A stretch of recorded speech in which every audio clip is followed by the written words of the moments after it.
Hey YouTube, Blade Brothers here. Today bringing you another unboxing review. Another karambit in this case is the, as you can see here, Cold Steel Tiger Claw.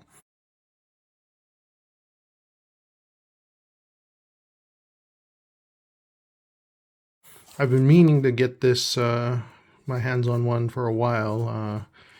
The major pitch point, of course, is Cold Steel with their triad lock. It's supposed to be a very strong lockback system that actually adjusts over time to even improve its performance. So let's get started. So Cold Steel here, and you can see here it's the Tiger Claw. I did get the one with the serrated edge just to kind of differentiate from my other karambits that I have. This is actually the first serrated edge karambit that I've gotten, just for more of a novelty, I guess. Pretty simple packaging, just a cardboard box here, and some bubble wrap. I think most of the warranty and instructions are actually on the box, so there isn't any additional paper or anything. Okay, and here we go. Let's zoom in a little bit. You can see here it says Cold Steel. It's S35VN steel from Taiwan. It has the triad locking system.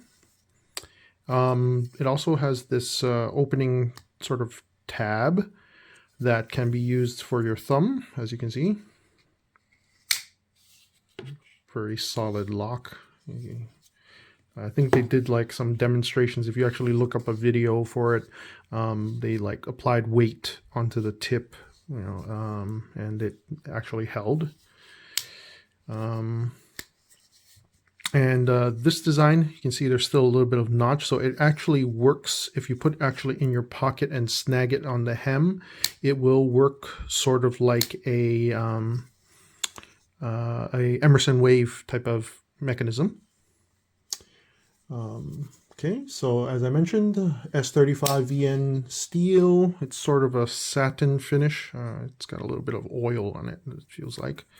Whoa. Yeah. Serrated edge,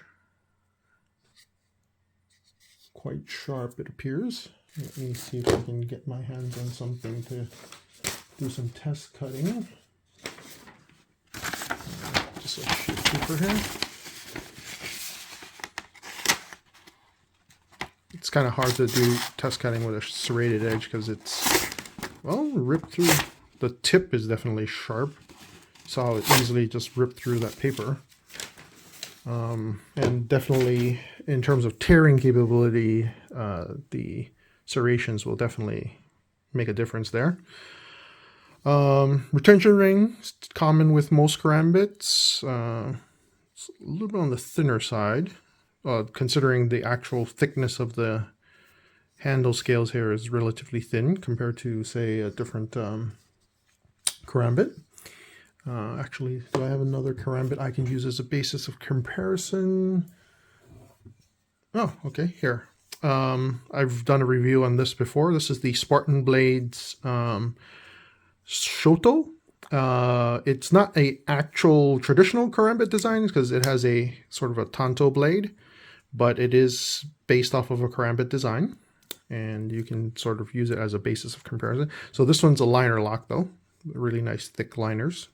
And this is actually one of my more preferred karambit style knives. So as a basis of comparison, you can kind of see here. Let me close this. You can see the relative thickness by comparison, especially the retention ring area right here. Compared to this, this has this area right here where your thumb comfortably rests upon. This one's completely rounded. One thing I do appreciate is it is rounded quite well. No rough, hot spots or anything like that. Does come with a pocket clip. Not deep carry though, but most karambits are not deep carry. They usually keep the retention ring outside of the pocket. That way it facilitates for easy drawing. very slim profile. The first impression I have of this is it's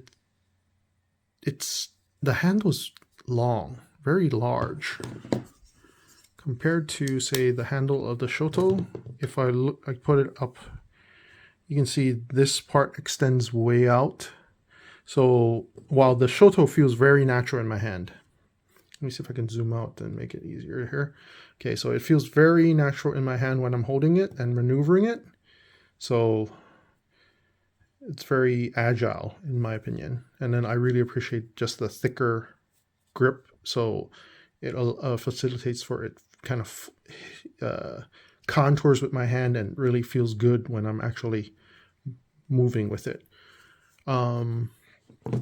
By comparison, the Tiger Claw here is if I put my hand right where the retention ring here, so I usually keep the retention ring around the first joint of my finger here, my index finger, and you can see here, I'm doing it the same here as I would with the Shoto, right?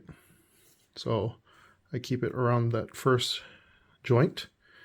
But with the thinner, it just feels a little bit more awkward, and the ring is being very large. The good news is because it's large, it's easy to slip out. So I guess for if you need to switch hands or anything like that, it's very easy.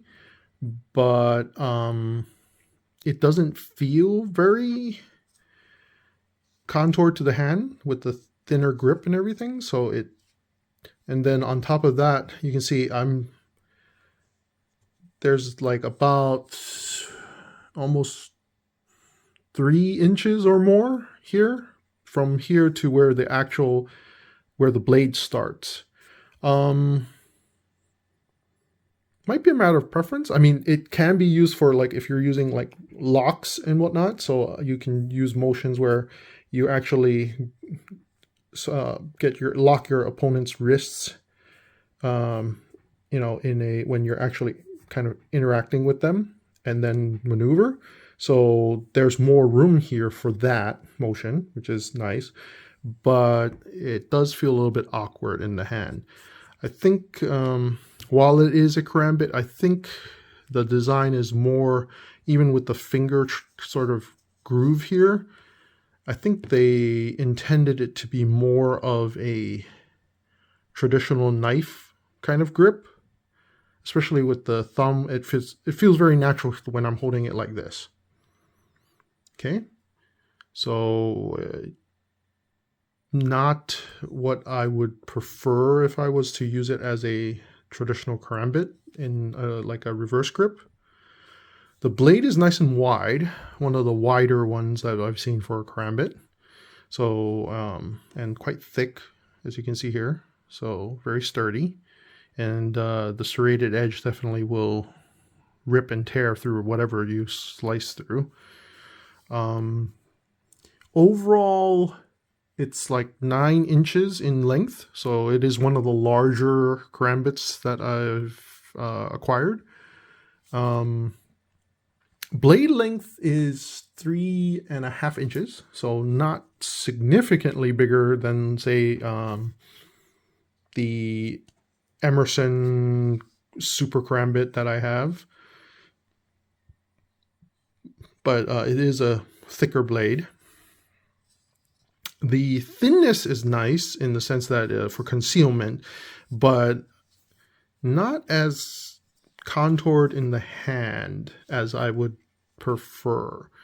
I mean, the thinness, it's not as thin as my Spyderco Carahawk, which is my daily carry karambit, by the way.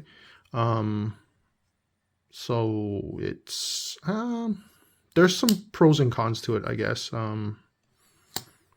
It's very sizable, so if you are looking for a combat style karambit, this will fit the bill. The pocket clip is reversible, as you can see here. There's notches built for it right here, and with the screws, so you could potentially switch it. And it is a lockback system, so supposedly ambidextrous. And the opening stud here is ambidextrous. So overall, not a bad karambit by any means.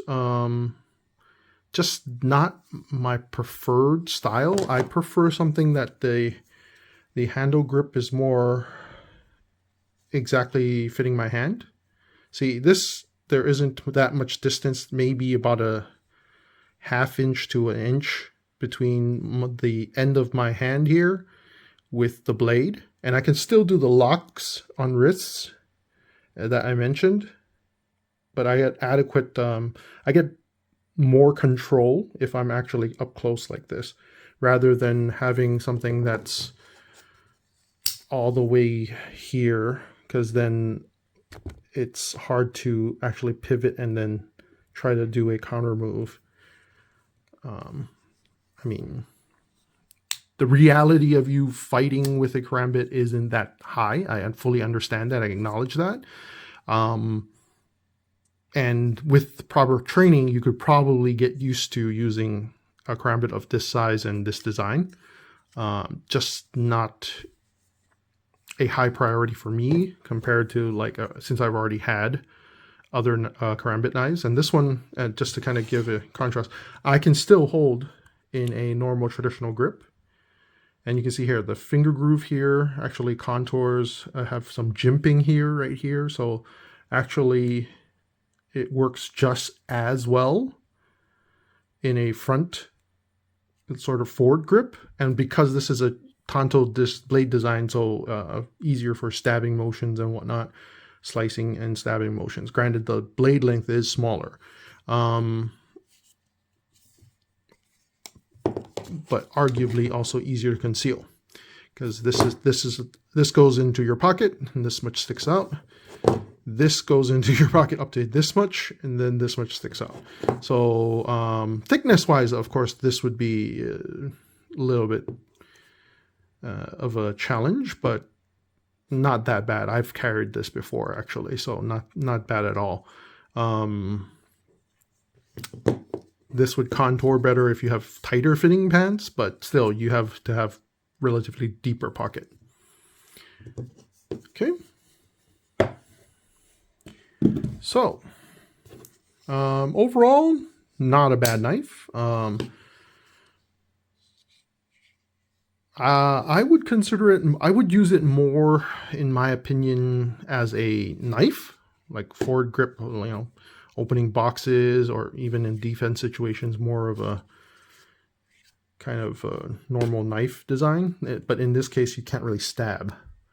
That's one of the sort of disadvantages of a karambit style hawkbill blade, is that, you know, stabbing motions aren't really that easy to do. You'd have to do more of a pecking kind of action, but it feels comfortable in the hand if you're holding it in the forward grip. It's actually quite comfortable. Contours to my hand quite well, even though there's quite a bit of room here. But I guess, like I said, if I put my thumb here to add to the stability of it, I get a full, you know, control over the entire blade, and it feels real good. Okay, well, so the Cold Steel Tiger Claw. All right. As always, thank you so much for watching our videos.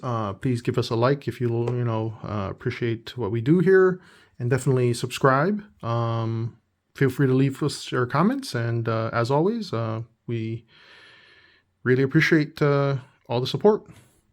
Thank you, and Blade Brothers signing off.